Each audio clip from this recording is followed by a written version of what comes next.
বন্ধুরা কেমন আছেন? বেকার রান্নাঘর চ্যানেলে জানাই স্বাগত। আমি আজকে একটি নতুন জিনিস নিয়ে এসেছি, শীতের বিউলির ডালের নকশাবড়ি।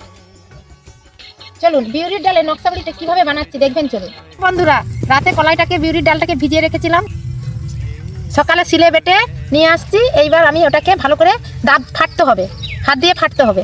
এই দেখুন বন্ধুরা, এই হাত দিয়ে ফাটতেছে, দেখুন হাত ঘুরা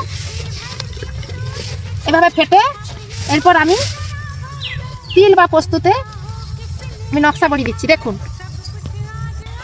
এটা সাদা তিল, এটা পোস্ত, আর ডিজাইনগুলো কি সুন্দর হচ্ছে দেখুন।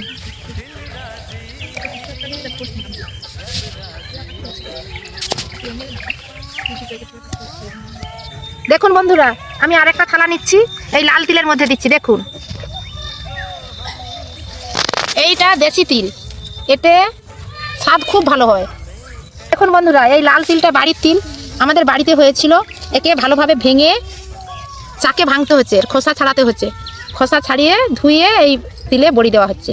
এই তিলের বড়ি খেতে খুব সুস্বাদু লাগে। দেখুন বন্ধুরা, একটা থালার মধ্যে একটাই বড়ি দিচ্ছি, কিভাবে দিচ্ছি দেখুন।